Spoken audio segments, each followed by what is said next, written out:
En la primera clase hemos presentado el tema del curso en general y hoy nos toca considerar los orígenes de la masonería.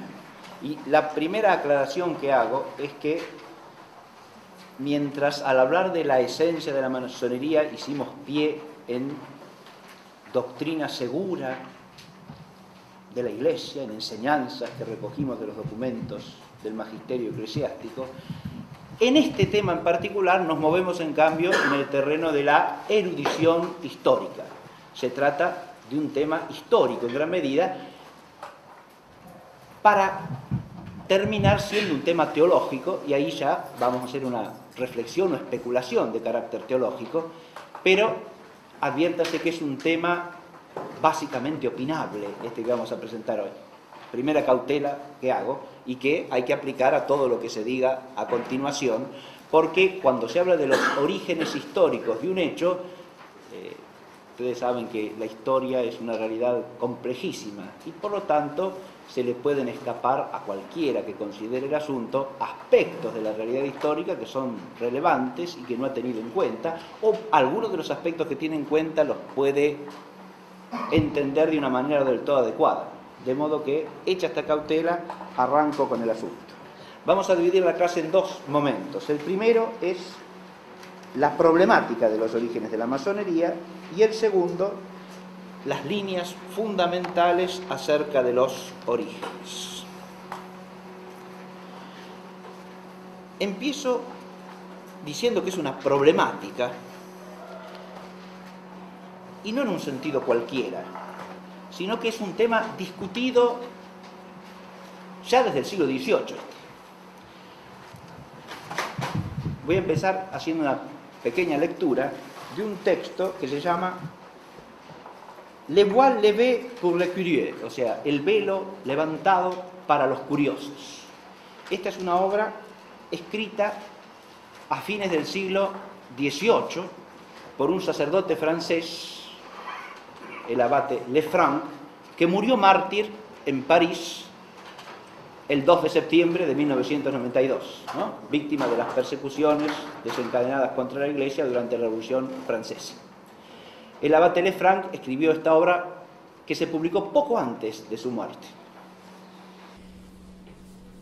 Y todo el capítulo primero de esta obra está dedicado al origen de la francmasonería. Y empieza diciendo así: tanto cuanto los francmasones han hecho de sus orígenes un misterio, más se procura el descubrirlos. Cada uno ha pretendido tener a este respecto su secreto, y sin embargo, este es conocido de muy pocas personas. Todos los discursos que los oradores han hecho en logia sobre los orígenes, los progresos del arte real de la masonería, o no dicen nada esencial, o no tienden más que a extraviar a los curiosos. Los libros impresos, tanto en verso como en prosa, sustituyen la masonería real a la masonería moral, y confundiendo los orígenes de la una con los de la otra, dan continuamente ocasión a confundirse a los lectores poco reflexivos. Este parrafito me sirve como introducción a la afirmación de que es una problemática ya desde el comienzo prácticamente, ¿no?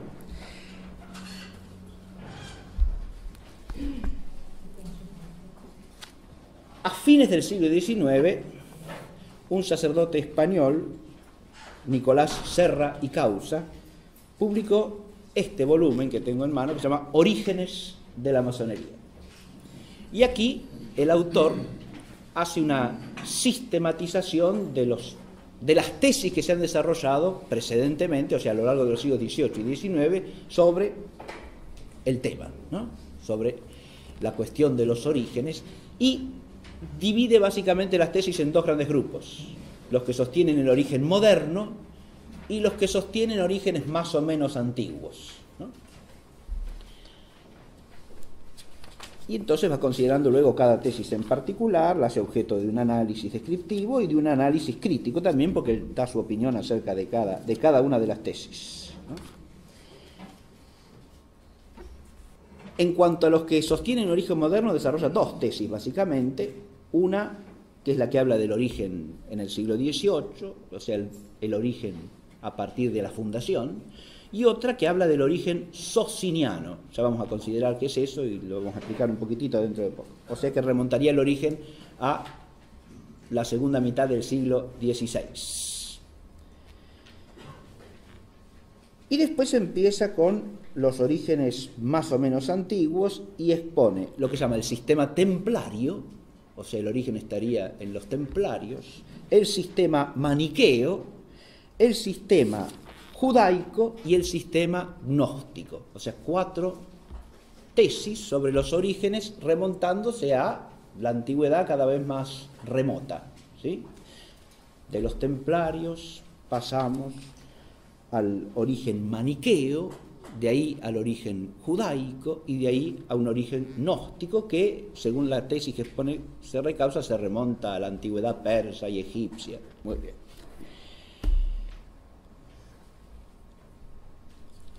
Si queremos internarnos en esta problemática, que ya si uno la toma en la bibliografía se presenta muy abigarrada y difícil, yo creo que hay que hacer primero que nada una serie de distinciones para no caer en confusiones que aparecen en lo que yo he leído casi constantemente. Porque hablar de los orígenes de la masonería es hablar de un complejo histórico que tiene diversos aspectos y no necesariamente todos los aspectos tienen el mismo origen. Pero lo primero que hay que hacer es discernir los aspectos de la complejidad del fenómeno histórico masonería. Y creo que en ese sentido cabe hablar de orígenes de 4 aspectos distintos y que no necesariamente son coincidentes, ¿no? Es decir, las raíces de esos aspectos no necesariamente son las mismas. Los orígenes pueden variar. Primero están los orígenes de la institución, o sea, cuál sería el origen de la estructura logia, ¿no? Y de la asociación de logias que constituyen la masonería. Ese es un problema. Otro distinto, orígenes de la ideología masónica. Porque una cosa es la institución y otra cosa es la ideología al servicio de la cual se crea la institución o que circula a través de esa institución y le da su espíritu, ¿no? Esa ideología a su vez es compleja, como ya lo vimos en la clase pasada. Tiene como uno de sus componentes fundamentales el naturalismo y el racionalismo, y el secularismo consecuente. Tiene otra vertiente fundamental que es la esoterista, o sea, el aspecto gnóstico. En todas las vertientes de la masonería estos dos aspectos se dan juntamente, no necesariamente, porque hay logias y hay corrientes enteras de la masonería que están de un solo de estos lados ideológicos, es decir, o son estrictamente racionalistas, naturalistas, o más bien cultivan el esoterismo bajo algunas de sus vertientes, que a su vez son diversas, porque una cosa es el gnosticismo esotérico de los martinistas, ¿no?, que surgen de la doctrina de Saint-Martin, y otra cosa, las doctrinas esotéricas que se apoyan en el cabalismo, ¿no? Son distintas, son vertientes diferentes. Si uno no distingue eso, ¿cómo hace para hablar del origen de todo al mismo tiempo, desde el punto de vista historiográfico?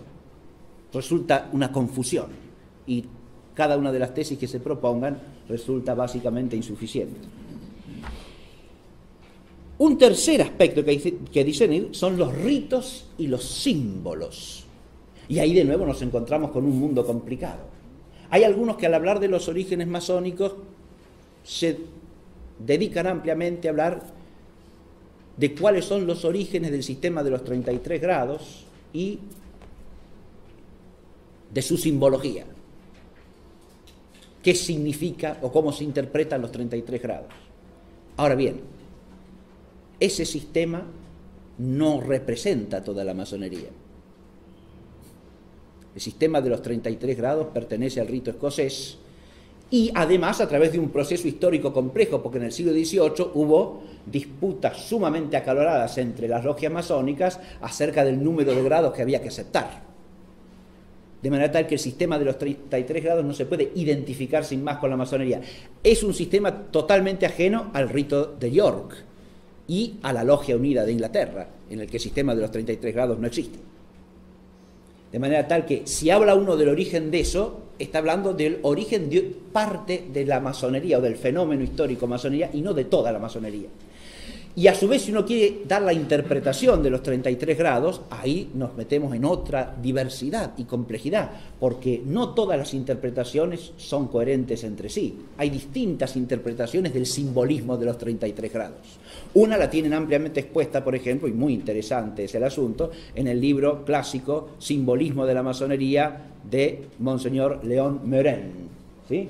En este libro hay una exposición amplia y, insisto, interesantísima del simbolismo de los 33 grados, pero es una interpretación posible. Esa interpretación tendrá, si partimos del estudio de eso, uno puede arrastrarle los orígenes a esa interpretación del significado de los 33 grados, pero identificar sin más el origen de esa interpretación de un rito que es parcial como el origen total de la masonería, de nuevo, es historiográficamente inadmisible.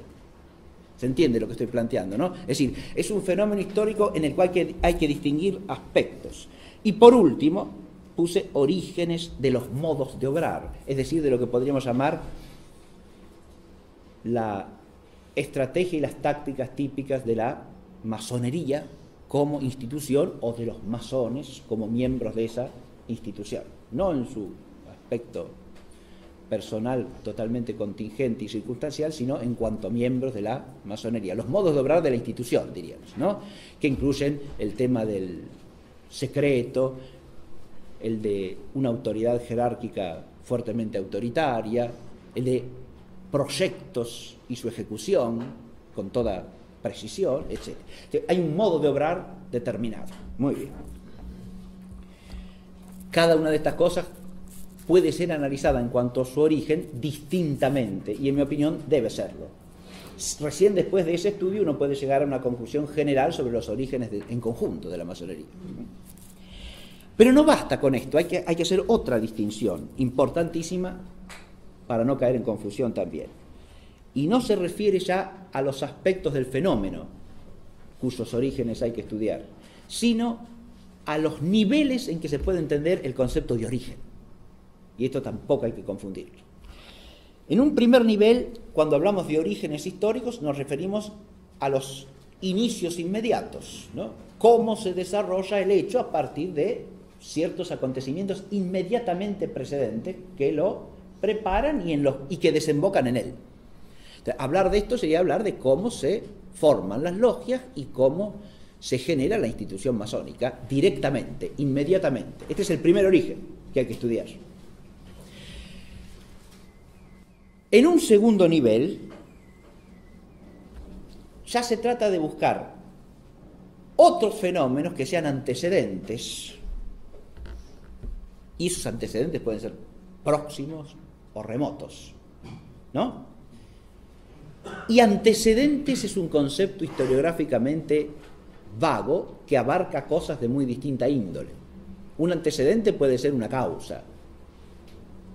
Un antecedente puede ser una causa en sentido historiográfico, ¿no es cierto? Fenómeno que nutre, alimenta el fenómeno que va a venir. Puede ser simplemente una preparación, de nuevo insisto, próxima o remota, o puede ser nada más que un fenómeno análogo, pero que no tiene vínculo causal directo con el fenómeno que estamos estudiando. Y son cosas distintas.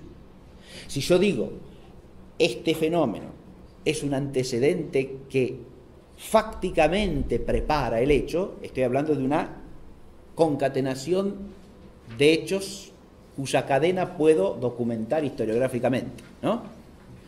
Viene este hecho, de este hecho surge este otro y de este otro surge este otro. Entonces establezco un antecedente fáctico como causa parcial o total de otro fenómeno histórico. Pero puedo hablar de un fenómeno que aconteció en otra época, que es parecido, que es similar, y eso no es necesariamente un fenómeno cuya concatenación causal pueda asociar de modo directo como si fuese algo que prepara directamente este otro fenómeno histórico. Voy a poner un ejemplo sencillo de esto, porque estoy hablando a lo mejor en términos muy abstractos que son, digamos así, de prolegómenos historiográficos del problema que tenemos que abordar. Pero pongo un ejemplo de esto que estoy diciendo. Si uno estudia desde el punto de vista de la historia del pensamiento, ciertos autores del siglo XVIII, como los clásicos del empirismo iluminista, por ejemplo, Locke, Hume, o el propio Kant también, padre del criticismo trascendental, uno puede hacer entre lo que dicen estos autores y lo que decían los antiguos sofistas griegos un paralelismo que es clarísimo. Son dos fenómenos de estructura similar desde el punto de vista del pensamiento. Hay negación del ser de las cosas, hay negación de la cognoscibilidad de ese ser, hay la postulación del hombre como medida de todas las cosas, ¿sí? Si uno conoce las sentencias de Gorgias y Protágoras y las compara con lo que dicen estos autores, hay una similitud. Ese fenómeno se puede pensar como un antecedente. Ahora distingo, diría el escolástico, antecedente como causa próxima o remota, niego, porque no hay concatenación causal entre un pensamiento y el otro. Pertenecen a instancias históricas diversas, a coyunturas históricas no conexas directamente entre sí, de manera tal que no puedo decir que uno sea la causa del otro. ¿Está claro esto que digo? Los sofistas aparecen en la Grecia clásica en el siglo V a.C., en un contexto histórico, con un trasfondo histórico real totalmente distinto a la aparición de estos autores, que son autores que aparecen dentro de la cristiandad europea en el siglo XVIII. No se puede identificar las dos instancias históricas, ni se las puede considerar la una la causa de la otra. ¿Está claro? Pero sí se puede establecer un paralelismo, y entonces eso nos lleva a otro nivel de orígenes, porque establecido el paralelismo y la analogía, uno puede preguntarse cuál es la raíz de ambas formas de pensar en el espíritu humano. O sea, hay algo constante ahí, que es la naturaleza del hombre, ¿verdad? Y uno puede sí plantearse en qué medida esas actitudes de pensamiento no arraigan en raíces que son comunes por ser universales, por ser de toda época, por atravesar la historia en cuanto que acompañan a quien es el sujeto de la historia, que es el hombre. Entonces, una cosa es hablar de un antecedente como causa y otra cosa es hablar de un antecedente como análogo o paralelo perteneciente a otra instancia histórica. Los dos pueden iluminar la comprensión de los orígenes, pero de distinta manera. Pero hay un tercer nivel todavía en que se puede plantear la cuestión de los orígenes. Yo he hecho alusión en este ejemplo a remontarse a la naturaleza humana, y ahí estaríamos haciendo una consideración en parte filosófica, y si hablo de la condición humana tomada en toda su integridad, ya la consideración se haría teológica, ¿no? Y uno podría entender a esa mentalidad sofística o iluminista, de la sofística griega o de la sofística iluminista, como una actitud de huida de la verdad, de rechazo también de la verdad, de afincamiento en el hombre independientemente y sin importar lo que las cosas son, lo cual en última instancia es una manera del hombre de absolutizarse a sí mismo, ¿no? No dejarse medir por lo que las cosas son, sino establecer él el ser de las cosas, como si fuese su autor y su señor. Uno en eso puede encontrar raíces, no solo filosóficamente, digo, antropológicamente, sino también desde un punto de vista teológico. Ahí ya estamos hablando de orígenes en un tercer nivel, y lo mismo cabe para la masonería. Si yo me remonto a las raíces trascendentes del hecho histórico, en este caso en el orden sobrenatural, y teniendo en cuenta también factores de orden natural que quedan asumidos por el misterio, entonces ya nos estamos remontando a los orígenes en un sentido todavía más profundo. ¿Está claro? En otro nivel del sentido de origen. Acá ya la contemplación se hace teológica, que es con lo que vamos a terminar esta clase de hoy. En los otros dos niveles tenemos que estudiar historia, fundamentalmente. Porque si quiero conocer los inicios históricos de un hecho o de un proceso y quiero conocer sus antecedentes próximos o remotos, ¿qué tengo que hacer? Y estudiar historia. No tengo otra vuelta. Hay que estudiar los hechos. Ahora, si voy a una vez conocidos los hechos, puedo hacer una reflexión ya más profunda y más elevada sobre el origen en el sentido trascendente, es decir, cuál es el origen de estos fenómenos en la condición humana, en la naturaleza del hombre y en la relación del hombre con Dios, iluminada desde la fe y desde la razón. Ahí la reflexión se hace teológica. Cuando llegamos a esta tercera instancia, llegamos al origen primero, diríamos así, pero un origen en otro nivel, en otro plano, no en el plano de lo fáctico. Bueno, hasta aquí los prolegómenos, ¿no? Y ahora pasamos, sí, a aplicar este esquema de discernimiento que he hecho al tema de los orígenes de la masonería. Voy a empezar por los orígenes institucionales, o sea, de la masonería como institución.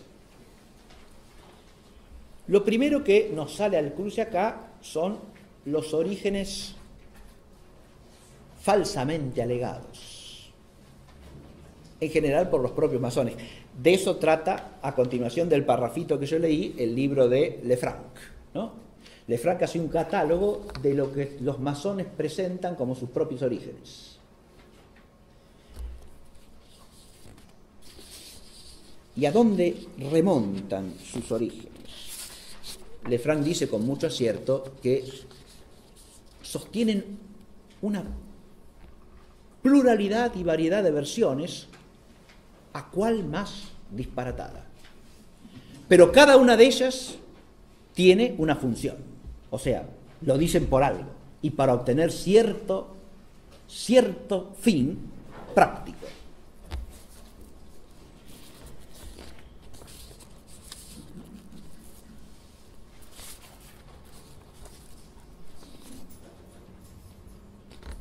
Entre esos orígenes presuntos o supuestos está el origen en los antiguos misterios, los misterios de Isis y Osiris en Egipto.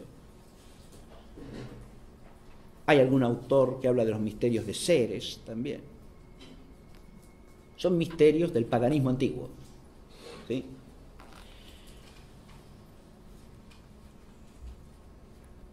Estas logias del siglo XVIII, al reclutar adeptos, explica Lefranc, les imponen una serie de ritos de iniciación, ¿no? Y les imponen el dar a conocer una serie de cosas acerca de sí mismos, ¿no? Que para el candidato puede resultar sorprendente o difícil de aceptar, ¿no? Como exigencia. Para darle fundamento y prestigio a esta requisitoria, ¿de qué se valen?, dice Lefranc, de la afirmación de que este modo de procedimiento no lo han inventado caprichosamente, sino que se remonta a la más venerable antigüedad en todas las asociaciones mistéricas, ¿no? y afectan a todo tipo de rito de iniciación, como los que se usaban en el antiguo Egipto, que son nuestro antecedente, ¿no es cierto? Pongo este ejemplo para que se advierta en qué consiste lo que dije de entrada que sostiene Lefranc, ¿no? Tendríamos entonces una versión, otro tipo de afirmación que circula. Lefranc acá no hace más que recoger a una diversidad de autores del siglo XVIII, ¿no? que pertenecen a la masonería, como el señor Guilmen, que es el que cita en relación con esto de los orígenes mistéricos, ¿no? Y otro origen, ya todavía más remoto, si se quiere, porque nos lleva directamente al paraíso, ¿sí? Según otro origen, la primera tenida masónica se habría tenido en el paraíso mismo, cuando Dios creó a Adán y a Eva. ¿sí? ¿Por qué? Y porque al crear al hombre, Dios lo iluminó con toda la luz de la razón. Y esa luz de la razón es la que estamos recuperando hoy día, ¿no? Y nos reunimos como estuvieron reunidos ellos al comienzo. Fíjense ustedes. Muy bien. Acá se confunden el origen histórico con el origen trascendente, ¿no? Se advierte, si se fusionan las dos cosas en una unidad, según una interpretación racionalista de la Sagrada Escritura, racionalista e iluminista. Muy bien. Otro origen postulado es el origen céltico, druídico. Nuestro origen está en los druidas. ¿Bien? Como los druidas reconocemos un ser supremo, al que rendimos honor, lo defendemos. Prohibimos discutir materias de religión y de política, como los druidas. Fíjese, como los druidas. ¿De dónde? Acá ya caemos historiográficamente, obviamente, en el absurdo de explicar lo más conocido por lo menos conocido. Porque si alguien dice que sabe algo con certeza sobre los druidas, que muestre las fuentes realmente, porque alguna cosita muy somera se puede saber, pero ningún detalle como estos que se pretenden acá, ¿no?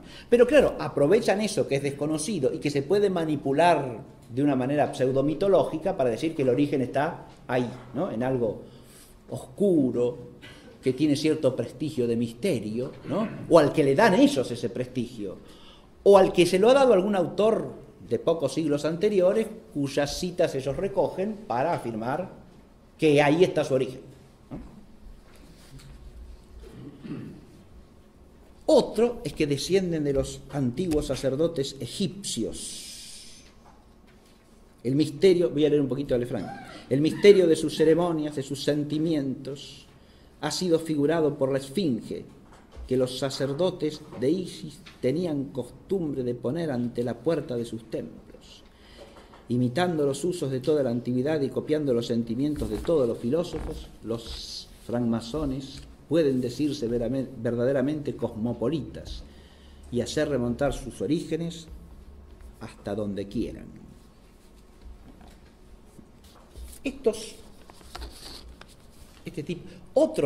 Otra versión institucionalmente, es decir, acá la institución vendría o de los antiguos cultos mistéricos, ¿no? O del sacerdocio druídico, o del sacerdocio egipcio, variantes de la misma versión. Pero el otro origen que se postula en la propia literatura masónica del siglo XVIII y posterior, y hasta el día de hoy aparece en algunos textos, es el origen en los gremios de constructores. Nuestra institución no es otra cosa que el desarrollo directo y continuo de los gremios de masones, ¿no? Es a lo que aludió de entrada Lefranc cuando dice la confusión entre la masonería real y la moral, ¿no? O como se llama la operativa o de oficio y la espiritual o doctrinal, ¿no? Que es la que estamos analizando. Bien. Pero claro, ¿cómo se asocian las logias de la masonería del siglo XVIII con los gremios de albañiles, de constructores? Bueno, ¿cuál es la versión más común? La gente que se dedicaba durante siglos, y en lo que se llama la Edad Media, al oficio de construir, entre los gremios se destacaron totalmente como un gremio aparte. ¿Por qué? Porque eran gente, primero, muy estimada por sus conocimientos. Segundo, muy bien pagada por quien los contrataba. Gozaban de una suerte de mayor libertad social y de prestigio que les permitía realizar actividades que otros gremios no podían realizar.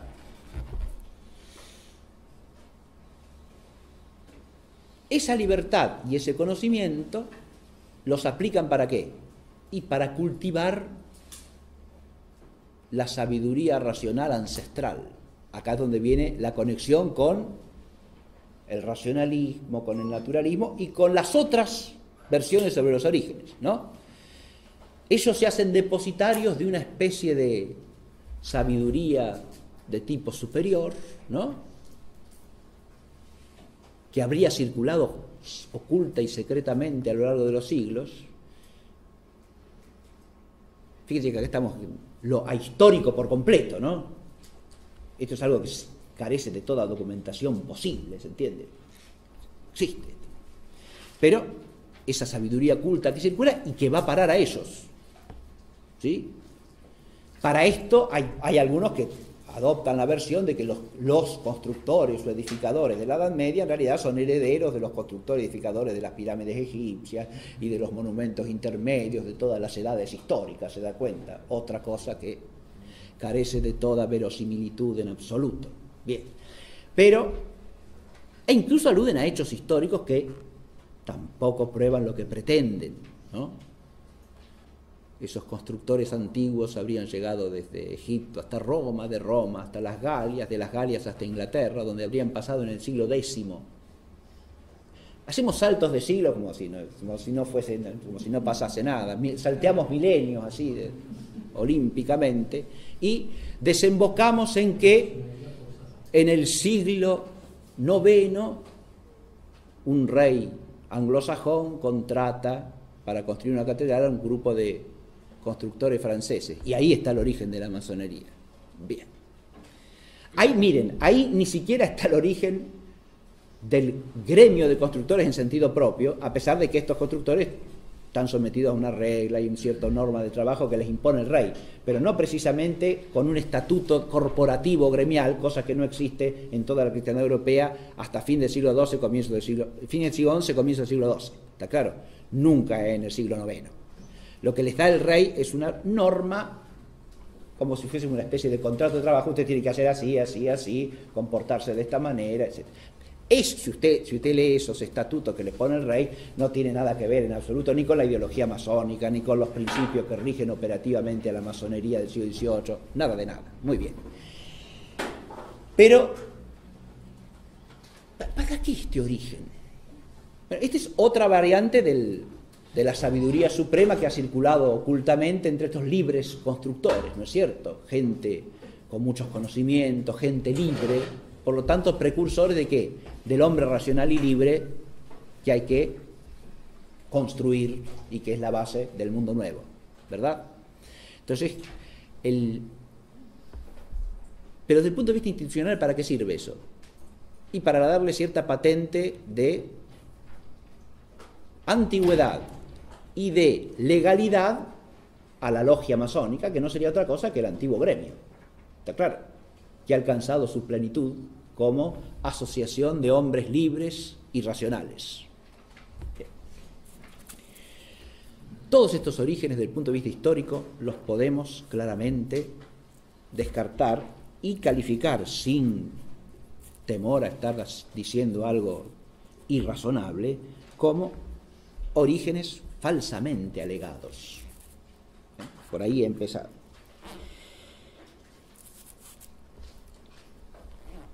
Si uno quiere entender los orígenes de la institución desde un punto de vista histórico, no hay más que buscar los documentos, ¿no? Ya la clase pasada hemos hablado de la fundación de la Logia Unida de Inglaterra, ¿no? Porque precisamente eso es lo que da ocasión a la conmemoración de los 300 años, ¿no?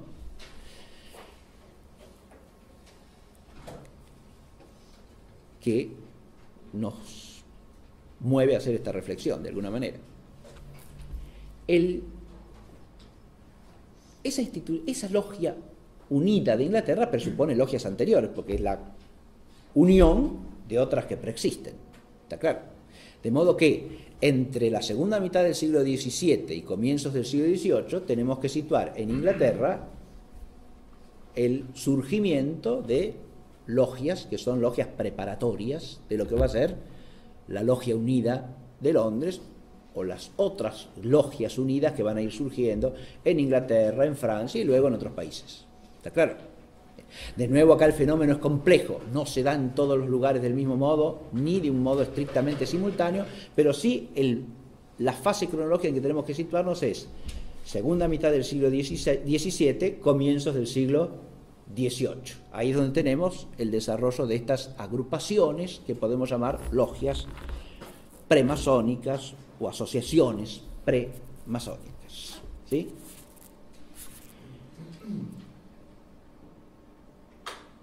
se trata siempre de asociaciones, por todo lo que nos consta documentalmente, fruto de una libre iniciativa de ciertas personas, imbuidas de una ideología bien definida, que es la ideología masónica. De modo tal que el origen institucional y el origen ideológico no se pueden separar. ¿Está claro lo que digo?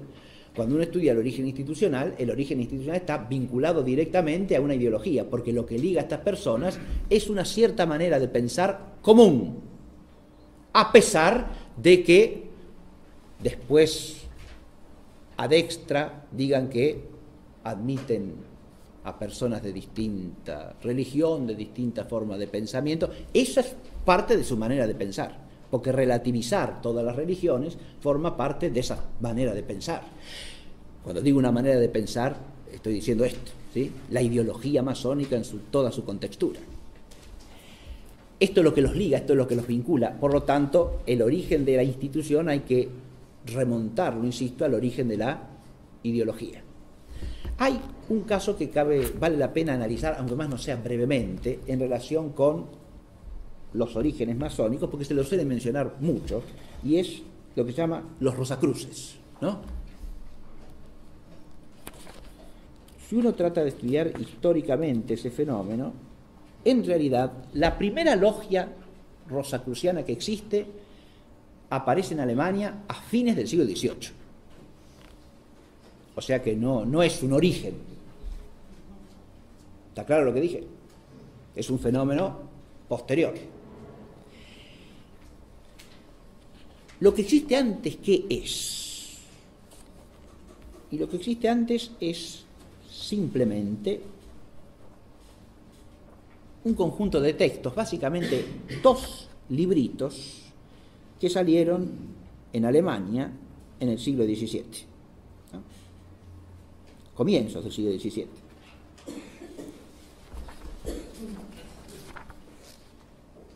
¿Qué son esos libritos que salen en Alemania? En el primero, que se conoce con el título de Fama, porque se ve la fama de la asociación de los Rosacruces, en ese primer librito, de lo que se trata es de un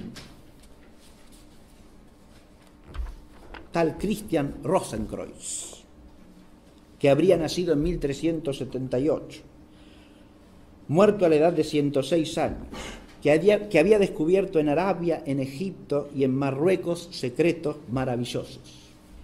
Vuelto a Alemania, acabó sus días en un eremitorio entregado al cuidado de los enfermos. Según el librito, su tumba acababa de ser descubierta, y sobre las puertas se pudieron leer estas palabras: yo me abriré dentro de 120 años, y el cuerpo encontrado tenía en las manos un librito cuyo epílogo comenzaba así: semilla hundida en el corazón de Jesús. Antes de su muerte, Rosenkreuz, que habría vivido en el siglo XIV, ¿no?, se había asociado a 3 hermanos que decidieron admitir a otros 5 para formar la Fraternidad del Espíritu Santo. Todos hicieron voto de virginidad. Desde entonces la fraternidad siguió reclutando miembros en secreto y cada año en fecha fija se reunían en la morada del Espíritu Santo. En ese año de 1604 habían debido dar a conocer a algunos hombres elegidos por Dios la eterna verdad teofrástica y divina, esto es cita textual, milagrosamente reservada hasta ese día. La luz divina se os ha aparecido como la estrella se apareció a los magos para que enseñéis al mundo perdido el verdadero camino de la filosofía eterna, es decir, del conocimiento del Mesías y de la luz de la naturaleza en los tiempos del imperio del Espíritu Santo, cuando será descubierto el tercer tesoro escondido, la edad de oro del género humano. Esto se publica en Kassel, Alemania, en latín en el año 1614. Este librito, que contiene esto que acabo de describir, ¿no? Es el que se conoce con el título de Fama Fraternitatis, la fama de la fraternidad de los Rosacruces. Bien. En el mismo año sale otro librito, que es la Confessio, confesión de la insigne fraternidad del muy honorable Rosenkreuz dirigida a los hombres de ciencia de Europa.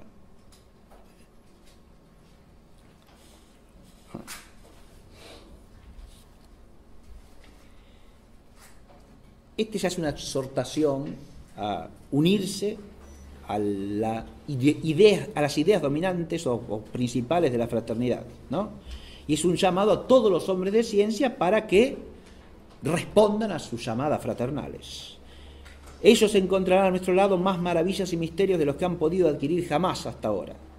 El Creador ha impreso en la naturaleza los mismos caracteres que ha incorporado a la Santa Biblia.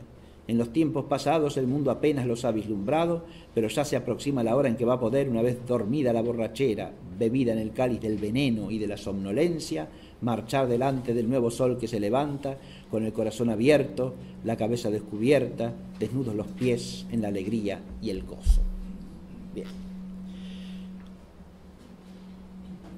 Saltar de la existencia de estos textos a la existencia de una fraternidad de Rosacruces es historiográficamente primero un problema, y yo diría, y es la opinión de los investigadores más serios del asunto que yo he consultado, es una cosa historiográficamente inaceptable. No hay tal cosa como una fraternidad de los Rosacruces. Es nada más que una ficción literaria del autor de estos libros, que en principio los libros salieron anónimos, no hay autor, ¿sí? Esto ya es un problema, ¿ven? Porque cuando se publican las cosas anónimamente hay que preguntarse por qué, por lo menos, ¿no? ¿Por qué el autor no se hace cargo de lo que dice, ¿no? La mayoría de los historiadores coincide en decir que el autor de los dos libritos fue Johann Valentin Andreae, un pastor protestante alemán, antes de ser pastor, mientras era estudiante en Tübingen, ¿sí? Él es el autor probabilísimo de los dos opúsculos. Él mismo después sostuvo que él no los había escrito. ¿Está claro? Él negó la paternidad de los libros, pero escribió otra cosa que tanto ideológicamente como estilísticamente tiene tal parentesco, ¿no? Que los que estudian críticamente los textos dicen que es prácticamente una declaración de que fue él el autor de los otros dos libritos, ¿sí? Ese otro libro que publicó después, 2 años después, en 1617, se llama Las bodas químicas.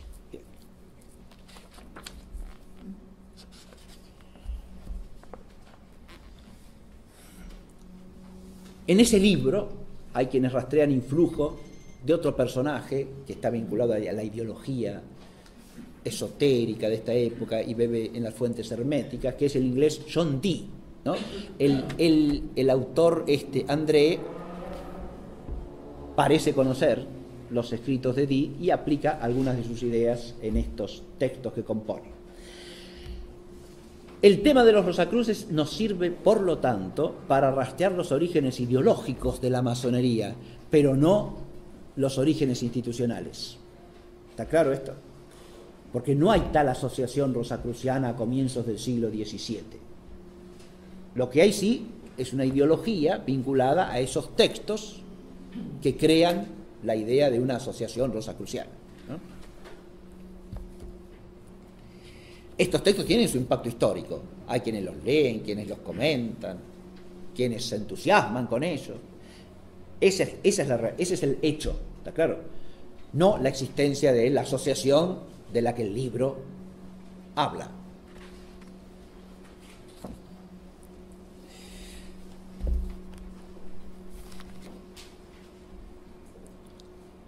Si uno quisiese precisar un poco más sobre los orígenes institucionales, ya tendría que hacer estudios documentales, básicamente sobre las constituciones, ¿no?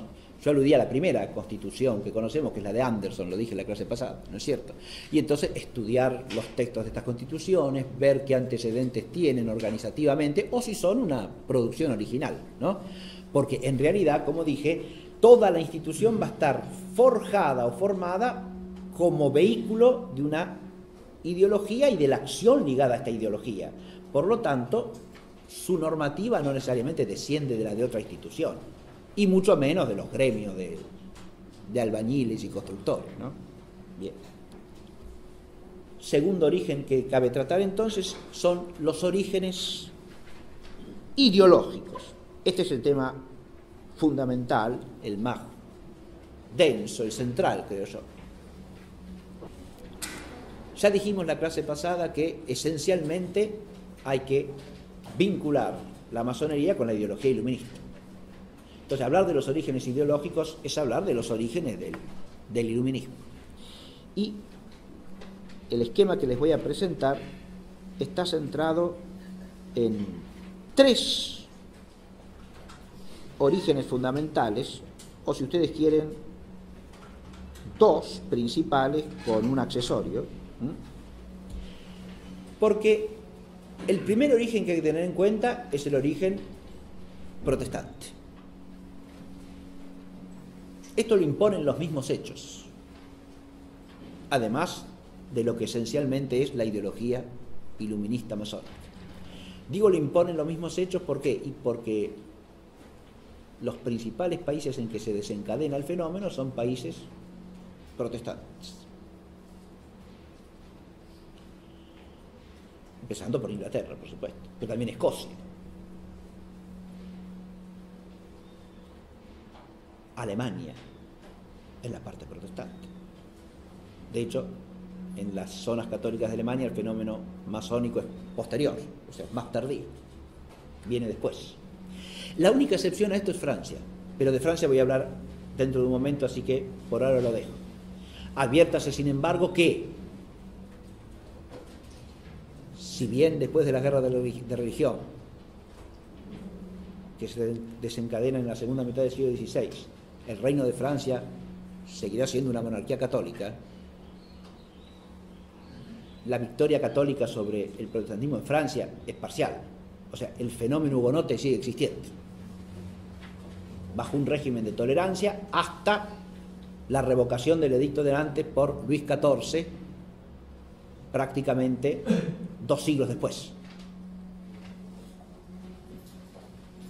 Recuerden que dije la clase pasada que uno de los 2 principales organizadores de la Logia Unida de Inglaterra venía de una familia de hugonotes que se había establecido en Londres después de la revocación por Luis XIV del edicto de Nantes, ¿no? Bien. Pero antes, estos también están en Francia. No son solo los hugonotes los que hacen presente la perspectiva protestante en Francia entre el siglo XVII y comienzos del XVIII. También está el jansenismo. Francia es el único país en que la ideología teológica jansenista prende y se difunde con cierta amplitud. Y recordemos que las doctrinas de Jansenio entre la relación de la naturaleza y de la gracia están mucho más cerca de la herejía protestante que de la verdad católica, ¿no? Y por eso fueron condenadas por el magisterio pontificio. De manera que tenemos por lo menos 2 vertientes históricas que considerar de presencia protestante en Francia, que de alguna manera nos permiten entender por qué Francia también queda asociada al fenómeno de los orígenes masónicos. Pero cuando hablamos del origen protestante, ¿a qué nos referimos? Hay aspectos del origen que son directos, podríamos decir, directos, y hay otros que son indirectos. Cuando hablo de origen directo me refiero a que hay ideas y actitudes del protestantismo que preparan directamente la ideología iluminista. ¿Cuáles son estos? En primer lugar, lo que podríamos llamar los rechazos protestantes, ¿sí? O también los odios protestantes para con, primero, la Iglesia y la jerarquía apostólica. En segundo lugar, la tradición de la fe. Tercero, la autoridad papal. vinculada a estas dos cosas, ¿no? La suprema jerarquía de la Iglesia y la suprema autoridad que custodia el depósito transmitido en la Iglesia desde el origen, ¿no? Pero también un cierto rechazo, esto es más profundo, si se quiere, teológicamente, el rechazo del teandrismo cristiano en sentido propio, es decir, de la unidad de lo divino y lo humano en el misterio de Cristo, en el misterio de la Iglesia y en el misterio de la vida cristiana. Es una unidad en la cual hay unidad sin confusión, distinción sin separación, y hay una presencia transfigurante de la gracia en la criatura. Todo eso es de algún modo visceralmente rechazado. ¿Por qué doctrina protestante? Por el extrinsecismo de la salvación. Es decir, el don de la gracia no opera la transfiguración del hombre en hombre nuevo, sino que es simplemente una cuestión judicial de aplicarle la gracia misericordiosa de Cristo al hombre, pero sin que éste se transforme en lo más mínimo. De ahí viene también el odio a todas esas realidades que son específicamente cristianas en la vida social, como son la vida monástica, por ejemplo, los votos de vida religiosa, ¿no?, que implican la presencia transfigurante de la gracia en medio de los hombres. ¿Todo esto que el protestantismo rechaza, lo rechaza también el iluminismo o no? Ciertamente que sí. Y en este sentido hay una preparación directa. Preparación directa en cuanto el protestantismo elimina, niega, rechaza toda una serie de elementos vitales de la tradición cristiana que también serán objeto de rechazo siempre y sistemáticamente por la masonería. Esa es la conexión directa.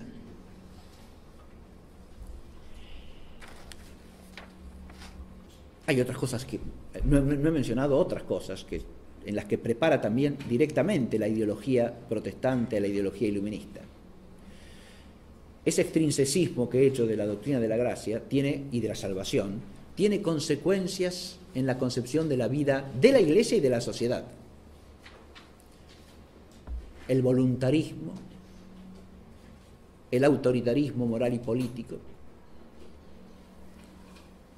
y el pragmatismo de la vida cristiana. Se dice, y con razón creo yo, que la intención originalmente piadosa que puede mover y fideísta que mueve sin duda alguna a los principales promotores del protestantismo como Lutero, Calvino, al llevar al subjetivismo en la interpretación de la Escritura, promueven, sin duda alguna, el secularismo que pretenden evitar. Porque o llevan a una piedad meramente subjetiva o llevan a una lectura racionalizante de la Escritura por carecer ¿de qué? De principio de autoridad que regule el misterio de la fe. Por lo cual, si cada quien lo termina interpretando a su manera, o lo interpreta de una experiencia puramente subjetiva, pseudomística, o lo interpreta con la sola razón. Pero hay otro aspecto en que promueve el secularismo. Si la realidad concreta de la vida humana no se puede transformar según la gracia, los hombres ¿de qué nos tenemos que ocupar? Y de las cosas del tiempo, de las cosas prácticas de la vida material, porque el hombre no tiene poder para otra cosa. Eso es exaltado hasta como signo de humildad, ¿está claro? Buscar el perfeccionamiento del espíritu es soberbia. En cambio, contentarse con las tareas de la vida práctica material, que no implican de ninguna manera la fe, ¿no? Eso es humildad. Hay una ideología acá que prepara, insisto, el pragmatismo y lo que podríamos llamar el exitismo típico de la mentalidad secularista e inmanentista del iluminismo. Sobre esto se podría hacer un curso completo, ¿se entiende? Porque es un tema complejísimo y habría que analizar en cada uno de estos aspectos con rigor, en los orígenes protestantes, en el desarrollo ulterior, en la actualidad. Bien. Las variantes de matiz entre las distintas sectas, luteranos, calvinistas, anabaptistas, etc., ¿no? Pero hay orígenes indirectos también. El protestantismo no solo prepara directamente la ideología iluminista, ya sea por el enemigo que se tiene enfrente, que es común,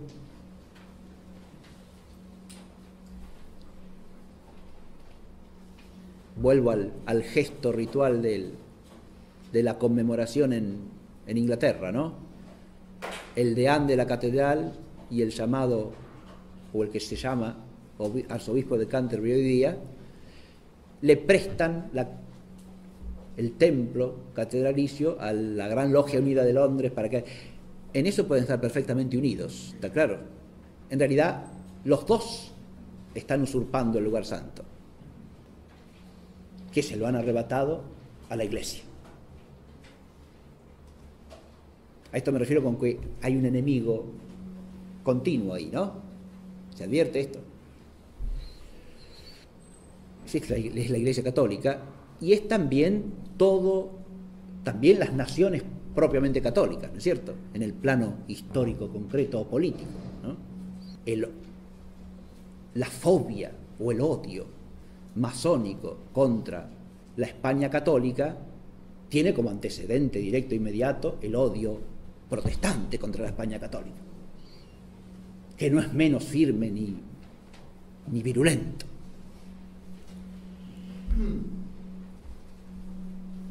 Pero además hay una forma espiritual preparatoria.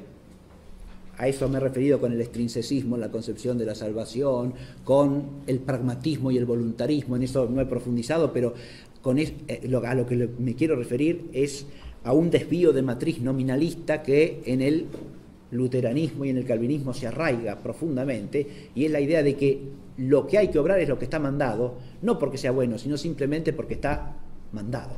Buscar la razón de la fe es impío. La fe es obediencia ciega. ¿Está claro? Eso también es una ideología que prepara directamente ciertos aspectos de la mentalidad iluminista. El pragmatismo, el voluntarismo de construir un mundo nuevo, ¿sí? ¿A partir de qué? De la sola voluntad del hombre, porque la voluntad es soberana para poner lo que quiera. Si no es la de Dios, será la del hombre.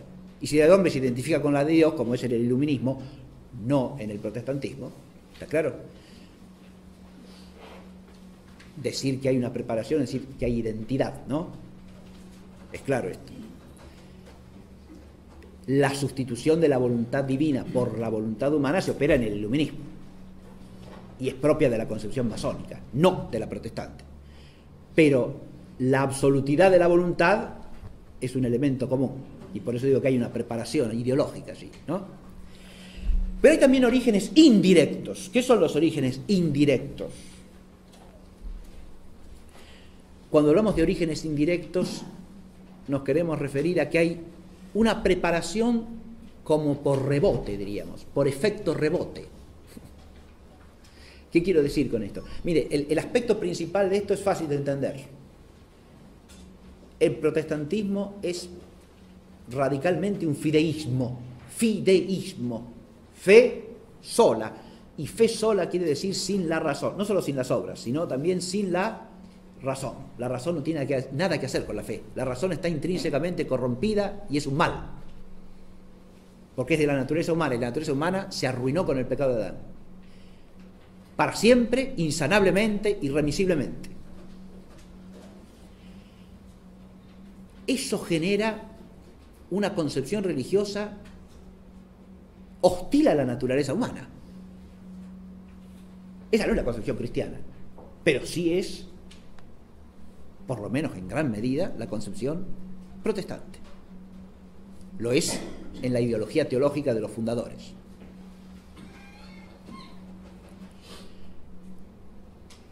¿Eso qué genera? La reacción racionalista. ¿Está claro? Si la fe y la razón no pueden ir juntas, o me quedo con la fe sola, o desecho la fe y me quedo con la sola razón. ¿Está claro? Este fenómeno se va a producir a lo largo de los siglos XVII y XVIII en la medida en que surjan mentalidades para las cuales la fe no es otra cosa que un mal para el hombre, porque destruye a la naturaleza humana, es hostil a la naturaleza del hombre, implica que la razón tiene que ser siempre sofocada, acallada, eliminada del juego, ¿no? Entonces, si quiero ser hombre, tengo que dejar de tener fe. Eso es un efecto de rebote, y en este aspecto también el protestantismo, no directamente se ve, sino por contradicción, por contraposición, ¿no? Genera efectos que están en los orígenes del iluminismo y por lo tanto de la masonería. Hay un origen histórico en particular en el cual, que de los alegados ya en el libro de Serra y Causa, ¿no? Yo hablé del origen, la tesis socinianista, ¿no? Uno de los orígenes que se defiende es que la masonería remontaría sus orígenes a la prédica de Fausto Socini. Sí, ya termino. Fausto Socini.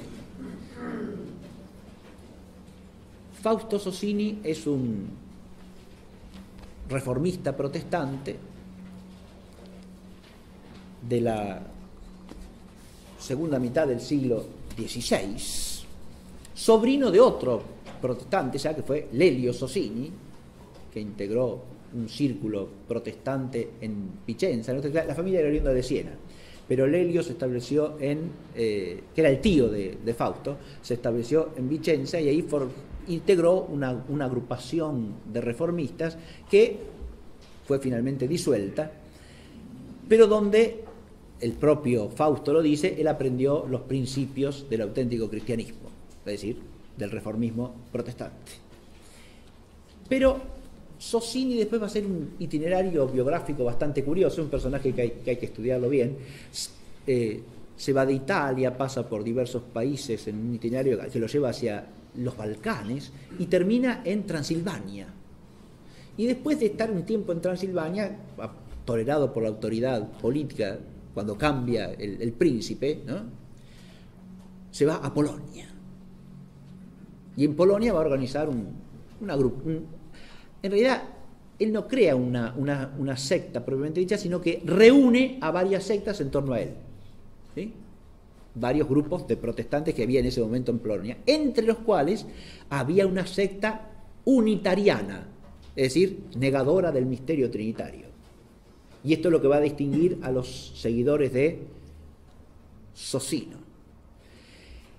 Pero el unitarianismo en Socini, y ahí está, para esto se puede leer ampliamente a Lefranc, que pone... Lefranc es el primero que sostiene la tesis sociniana, ¿eh? El autor, el francés que leí de entrada, Lefranc es el autor primero que sostiene la tesis de que los orígenes de la masonería hay que buscarlos en las ideas de Socini y en el grupo organizado por Socini. ¿Por qué? Él habla al mismo tiempo del origen ideológico y del origen institucional concreto. Porque primero ideológico, ¿por qué? Ahí hay elementos interesantísimos, en realidad, y muy verosímiles. ¿Por qué? Porque Socini no solo niega los misterios fundamentales de la fe cristiana, a diferencia de los otros protestantes, ni Lutero ni Calvino niegan la Trinidad y la encarnación del Verbo. La interpretan a su manera, pero no hay negación, ¿no? En cambio, Socini niega los dos misterios centrales de la fe cristiana. Por lo tanto, su religión se reduce a un monoteísmo naturalista. Y en el fondo, Socini al mismo tiempo promueve una especie de tolerantismo universal de todas las religiones, ¿no?, que terminarán enseñando fundamentalmente lo mismo. Porque los distintos credos, según Socini, no son más que una invención humana, ¿no? Y lo que importa es reconocer que hay un Dios y servirlo racionalmente. Ahí ya tenemos un germen claramente vinculable con la ideología iluminista, ¿verdad? El proceso histórico concreto es que los socinianos que están en Polonia van a ser expulsados finalmente de Polonia, y la mayor parte de ellos se van a refugiar en Inglaterra en la época de Cromwell. Estamos a mediados del siglo XVII en Inglaterra. Y fíjense ustedes, estos socinianos no pueden predicar en Inglaterra su doctrina propia, porque van contra la fe anglicana, por supuesto, está claro. Son antitrinitarios. Niegan, por lo tanto, la divinidad de Jesucristo. También. ¿Sí? Entonces se asocian a otras sectas protestantes que tienen un modo de vida parecido y circulan ocultas entre ellos. ¿Está claro? Sin declararse lo que son. Ahí estaría, según Lefranc, el origen del secretismo masónico también. Se advierte. Hago notar que no tenían que hacer lo mismo en ese momento histórico y en la segunda mitad del siglo XVII, y adelante en Inglaterra, los judíos que retornan a Inglaterra después de haber sido expulsados en la época de Ricardo Corazón de León. El judaísmo no tiene que esconderse en Inglaterra en esa época. Está amparado por la ley. ¿Sí? En cambio, estos socinianos sí. Tienen que recurrir al secretismo, a esconderse. ¿Se entiende esto, no? Bien. Acá hay un origen interesante que hay que tener en cuenta, por lo menos como parte de los complejos orígenes de la masonería. Sí. Bueno, voy a tratar de resumir así a vuelo de pájaro lo que queda, ¿no? Ya estamos llegando a la hora, sí, un poquito más de una hora. Este primer origen hay que complementarlo con las raíces que llamo aquí ideológicos formales, ¿no? Porque acá tenemos, como ya dije de entrada, la ideología iluminista implica una mezcla de sofística y de gnosticismo. Con la sofística, ¿a qué me refiero? Al aspecto destructivo de la ideología iluminista, sus negaciones, ¿no? Se niega lo sobrenatural, para empezar, ¿no? Y es objeto de burla cualquier referencia a lo sobrenatural. Se niega el alcance metafísico de la inteligencia y, por lo tanto, el ser mismo, el conocimiento del ser de las cosas. Basta recordar aquí a Hume, al que cité también al comienzo, como un típico sofista del siglo XVIII, que decía que hay que suprimir, hay que quemar todos los libros de teología y de metafísica que andan dando vuelta por las bibliotecas de Europa. ¿Está claro? Eso es un principio. Fíjense, uno lo puede entender en un sentido primariamente ideológico, eso, no hay que suprimir eso, ¿no? En el pensamiento. En varias instancias posteriores se lo entenderá en un sentido literal, ¿no? La Revolución Francesa quemó bibliotecas enteras, ¿no? Destruyó gran parte del tesoro bibliográfico que existía en Francia. Arrasó con abadías que tenían bibliotecas magníficas, ¿no? O sea que ahí el consejo de Hume se aplica literalmente. Hoy día a veces también se aplica, ¿sí? Estos libros viejos, ¿para qué sirven? Y se los manda a la calle, no se los quema, pero se los tira a la basura, ¿sí? Porque ya están pasados de moda, por ejemplo, ¿no? O porque ya nadie los lee. Es una manera de suprimir tradición de sabiduría ya por desidia, por incuria y hasta a veces por ignorancia, simplemente, ¿no? Pero no necesariamente por hostilidad ideológica, pero a veces también. Tenemos... ¿Y el gnosticismo por qué? Porque esta mentalidad pretende ser sustitutiva, y acá viene otro origen indirecto. El protestantismo ha creado un problema en Europa. Este es el otro origen indirecto que no mencioné. Uno es el de fideísmo versus racionalismo. Pero hay otro origen indirecto, que es el que tiene que ver con la división de Europa en materia religiosa. El fenómeno protestante va a crear el cisma estable de la cristiandad occidental. ¿no? Y esa situación, a su vez, va a ser germen de ¿qué? Si ahora la fe no nos une, tenemos que buscar un principio distinto a la fe que nos una. Es el tema que está en la raíz de la Unión Europea hasta el día de hoy. ¿Está claro? No es un tema superado ese. ¿Qué es lo que nos une? Ya la fe no, toda la fe la mandamos al cesto de la basura, o la relativizamos, la ponemos, es una cosa, cada quien tenga la que quiera, lo que importa es que nos una otra cosa, llamémosla la razón, llamémosla la democracia, llamémosla el interés económico, la defensa del estado del bienestar y del derecho, lo que usted quiera, ¿sí? Pero no es ya la fe. ¿Se entiende esto? El iluminismo va a venir como una respuesta a este problema, ¿sí? Un problema en el cual hay que encontrar un sustituto de la fe.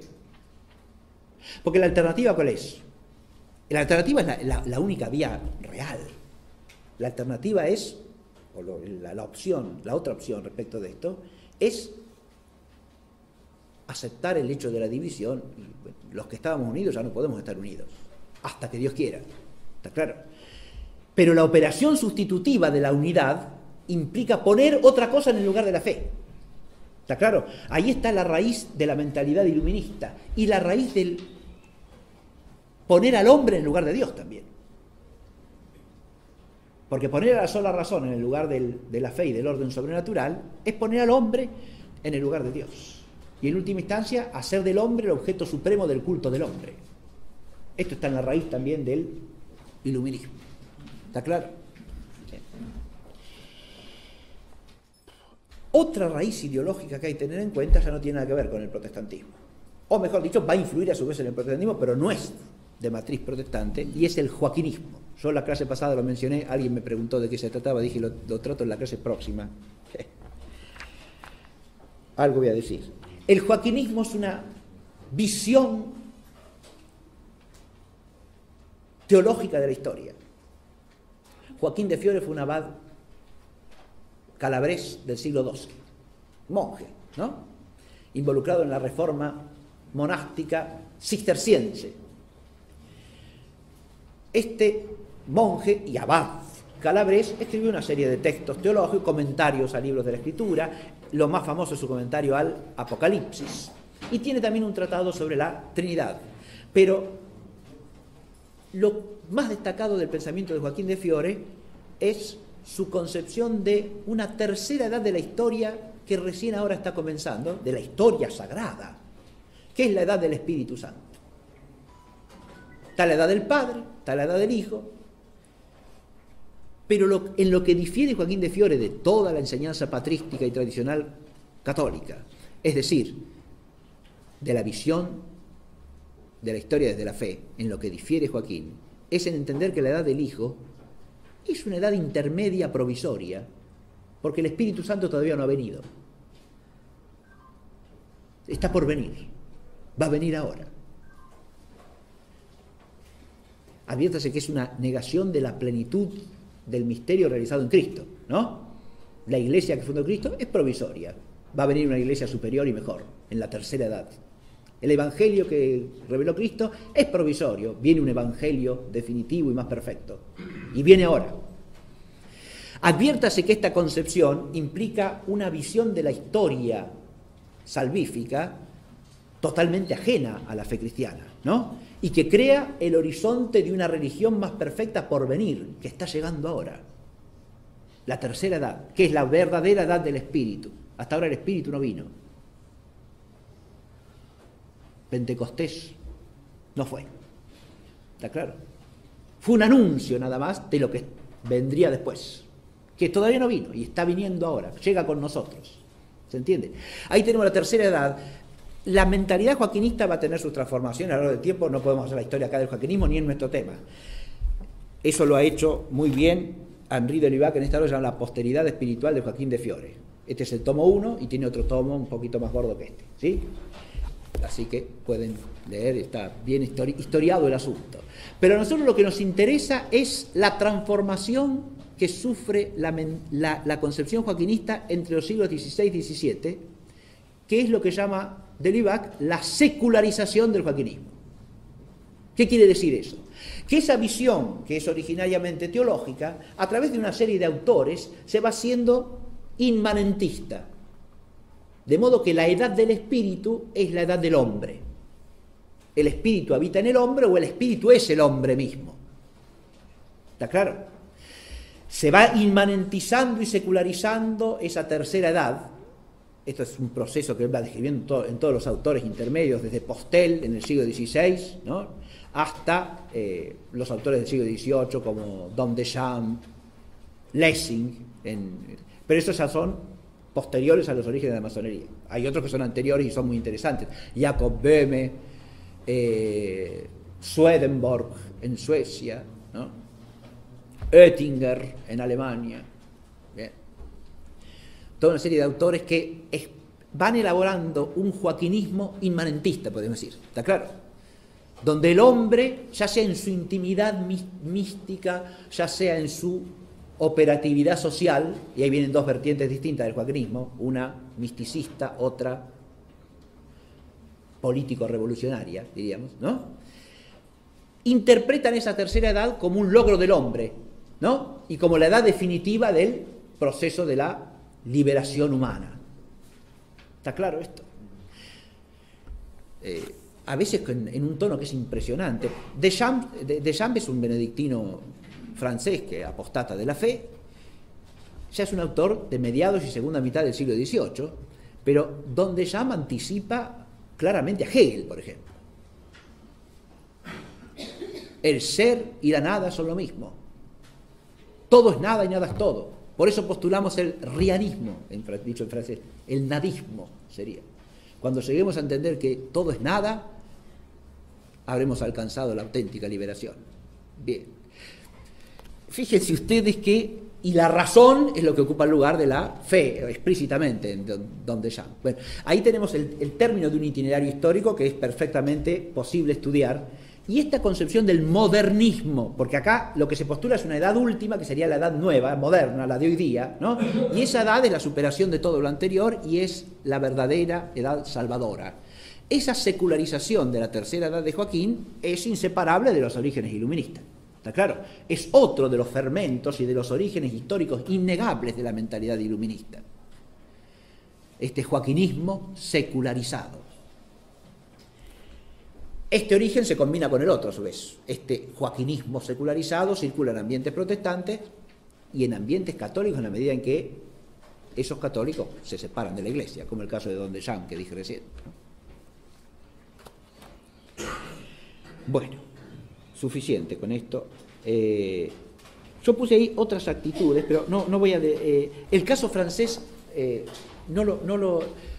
lo mencioné hace un rato en relación con los elementos del protestantismo que hay en la Francia del siglo XVII y XVIII, pero en el caso francés hay otro origen que me interesa mencionar, porque es un tema histórico muy interesante que afecta después a todo el decurso, la trayectoria posterior de la masonería. Hay otro aspecto que opera en la Francia del siglo XVII, XVIII, como un fermento de mentalidad iluminista, indirecto, no directo, que es lo que podríamos llamar la idolatría de la nación. El anteponer el bien propio y particular del reino de Francia al bien de la cristiandad. Eso es un tema histórico que se puede estudiar claramente desde Francisco I hasta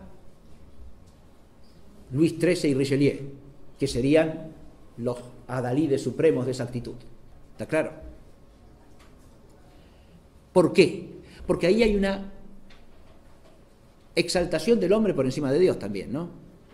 ¿Se entiende? Hay una exaltación de algo humano y temporal, de la propia nación, sobre el mismo bien salvífico. Ahí hay como un cansancio de lo sobrenatural, si se quiere, que lleva a anteponer algo humano a algo divino. Uno puede decir, bueno, no, pero el pensamiento nacional o nacionalista es un antídoto contra la masonería. Momentito, Hay que discernir si con pensamiento nacional se refiere al auténtico patriotismo cristiano como virtud, se concede perfectamente.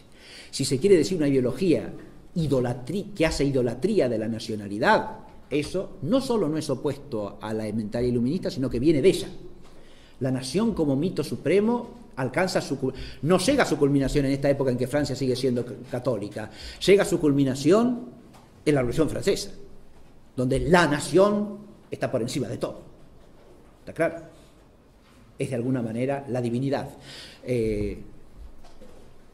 Un autor francés llamado, un gran historiador francés actual, Jean de Viguerie, ha escrito recientemente un libro que se llama Las dos patrias, donde presenta muy agudamente este conflicto entre el concepto católico de patria y un concepto inmanentista de patria que viene en última instancia del iluminismo. El romanticismo y sus nacionalismos como reacción contra el iluminismo está en gran medida afectado por la concepción iluminista de nación también, atención. Y yo dije que, fíjese, la masonería ha manejado siempre este tema como le conviene. Exalta naciones o las denigra según la nación signifique una tradición católica, que a España hay que destruirla, por ejemplo, o hay que exaltar separatismos españoles como nacionalismos porque cooperan a la destrucción de España, por ejemplo. Pero hay nacionalismos que son indiscutibles, ¿sí?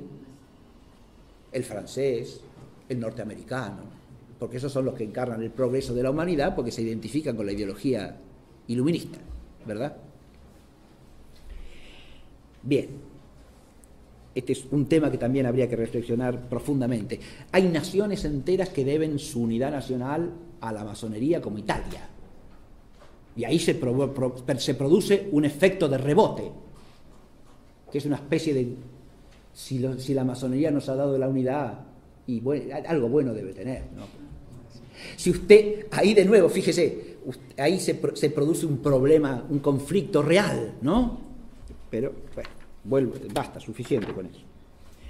Y termino ya, Hay origen de los ritos y del simbolismo, hay orígenes de los modos de obrar, hay orígenes de cada símbolo. Miren, entrar en eso es entrar en un berenjenal, ¿sí? Yo iba a dar algunos ejemplos ahora, pero el símbolo de los Rosacruces, ¿qué significa? Usted acá tiene, en este libro tiene 3 páginas donde aparecen 4 interpretaciones distintas de autores antiguos que se supone que saben lo que significa, y son 4 cosas totalmente distintas, ¿sí? Bien. Así que, de nuevo, usted ve, hay símbolos que tienen un significado más o menos coherentemente explicado, sí. La pirámide, ¿no? O el obelisco, o el ojo de la providencia. Sí. Son todos símbolos ampliamente difundidos, ¿verdad? Bien. Remiten a la idea de pirámide, obelisco, a la arquitectura, ¿no? El antiguo Egipto, a la idea de la construcción. Cuando van acompañados de lemas que los ilustran, entonces uno entiende bien. Si usted ve en el emblema norteamericano la pirámide acompañada del lema Novus Ordo Seclorum, el nuevo orden de los siglos, la pirámide es símbolo de la construcción de ese nuevo orden, obviamente, ¿no es cierto? De la arquitectura no ya material, sino de la arquitectura social, ¿verdad? De la ingeniería social que hay que hacer ahora, creando un nuevo orden de cosas en toda la humanidad, ¿no? Bien. Pero es interesantísimo eso, pero no voy a hablar ahora de eso. Hay orígenes complejos en la simbología, ¿no? Hay símbolos que los masones inventan, otros que toman de fuentes diversas. Los símbolos que parecen vincular a los templarios, por ejemplo, están interpretados a partir de los documentos de condena de los templarios, y hay que ver si esos símbolos existieron realmente en los templarios. Ese es otro tema que no voy a abordar ahora, ¿no? El presunto origen templario. Bien. Eso pasa por la discusión historiográficamente muy seria de si el proceso contra los templarios tiene causa justa o en realidad es una ficción amañada por el rey Felipe IV contra la orden templaria, y entonces la situación histórica cambia radicalmente. ¿Está claro? Bien. di una palabra nada más sobre los orígenes trascendentes. Todos estos orígenes que estamos vislumbrando implican siempre desde el punto de vista teológico toda una serie de problemas. Porque adviértase que ya hablemos de los orígenes protestantes, de los orígenes joaquinistas. Nos estamos moviendo en el terreno del cristianismo. ¿Sí? ¿Se advierte esto? Yo puse aquí un título para vincular, porque es otra de las tesis que pone Serra y Causa, ¿no? La tesis judaica, es decir, el origen de la masonería en el judaísmo. Ese es un tema muy interesante y al mismo tiempo complejo, del que voy a decir una palabrita, pero no puedo dejarlo sin mencionar.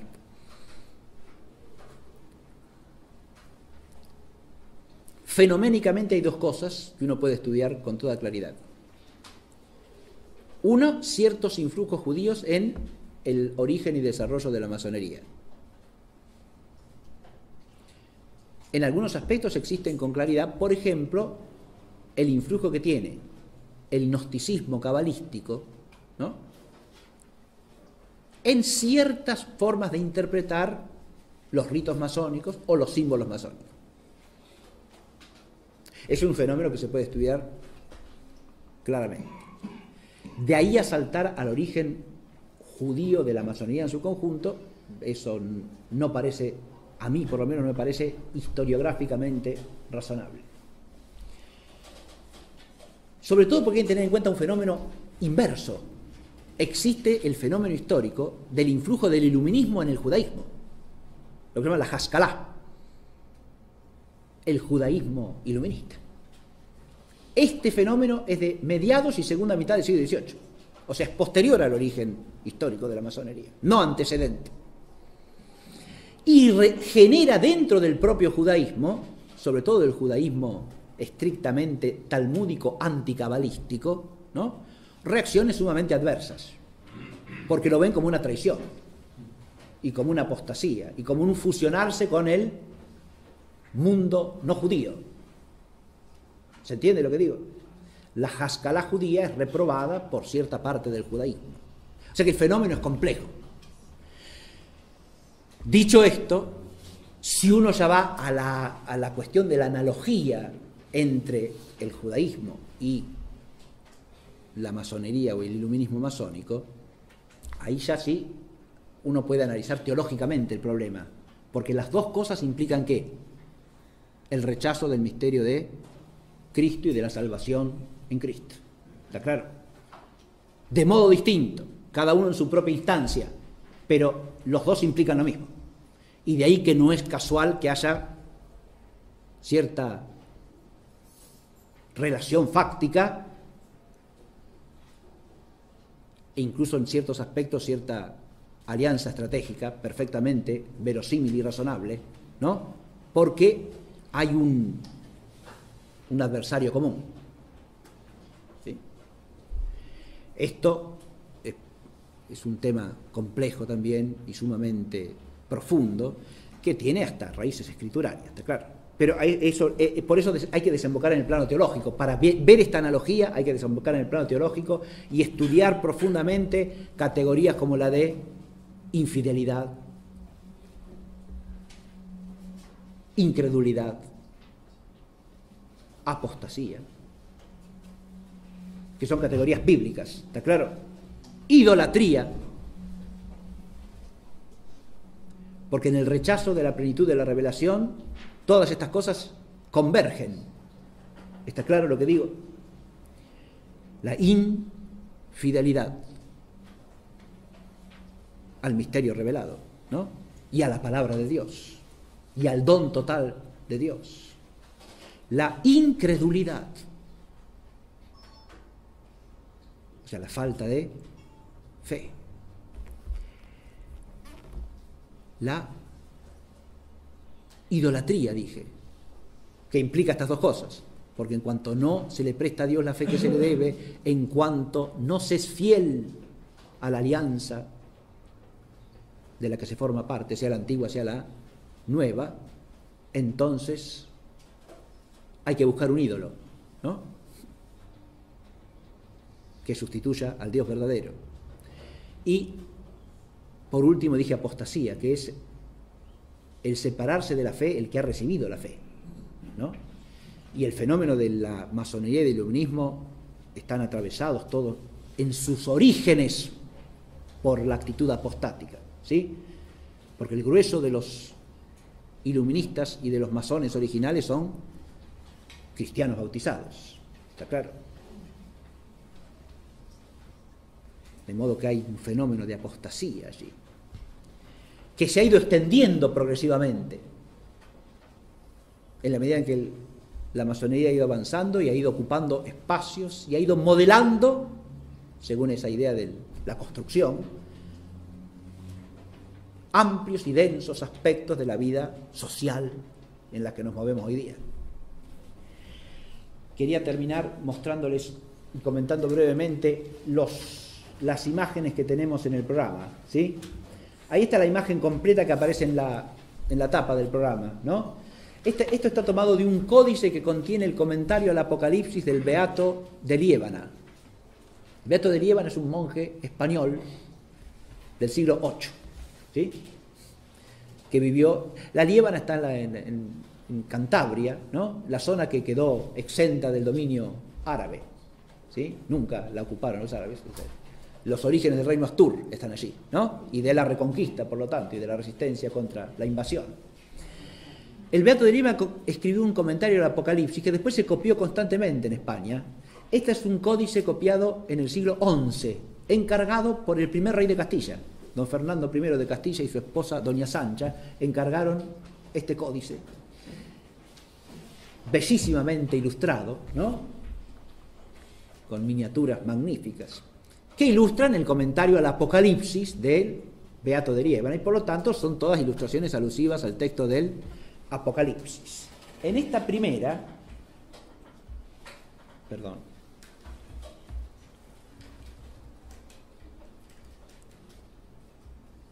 me está faltando acá. Lo que se ve en la primera, o sea, la parte izquierda de esta imagen, ¿no? Que es la que se ve aquí. Acá es una ilustración a doble página, ¿no? Diríamos, en el códice. Bien, la mitad izquierda es lo que está en la tapa, ¿verdad? Que representa el famoso pasaje del Apocalipsis de la mujer vestida de sol, con la luna bajo sus pies y una corona de 2 estrellas sobre su cabeza, ¿verdad? Que según el comentario del Beato, que siguen esto a los santos padres más antiguos, representa a la Iglesia. La otra interpretación es tipológica mariana, ¿no? Pero la interpretación básica es que esa mujer es la Iglesia y está perseguida por la bestia, ¿no es cierto?, que tiene, como ustedes ven, sí, claro, todas sus cabezas en el dibujo, ¿no? Y la mujer tiene la luz, el sol, en su vientre, ¿no? Porque da luz a un hijo, ¿sí? Y luego tiene que refugiarse en el desierto. Ustedes la ven acá bien, ahí está la imagen, no se ve del todo clara, pero acá ven perfectamente a la mujer como toda cubierta de lodo mientras se refugia en el desierto, ¿no? Si yo leo el texto del Apocalipsis, si ustedes van al Apocalipsis van a tener la clara referencia de lo que es esta imagen, ¿sí? Yo se los voy a leer brevemente. Esta sola, ¿eh?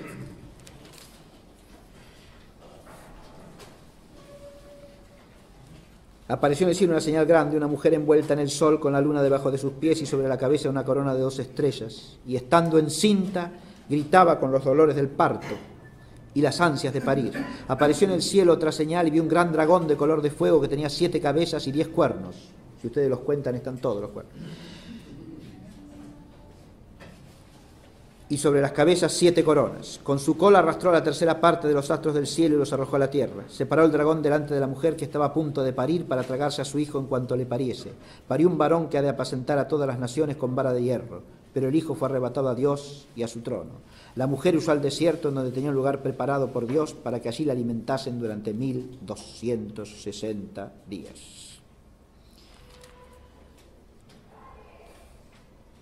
Y después, más adelante, en el mismo capítulo 12, se lee: la serpiente arrojó de su boca detrás de la mujer como un río de agua, parecer que el río la arrastrase, y por eso se la ve acá ennegrecida, cubierta por las aguas fangosas, ¿no?, que arroja el dragón sobre ella en la persecución, ahí abajo, ¿no?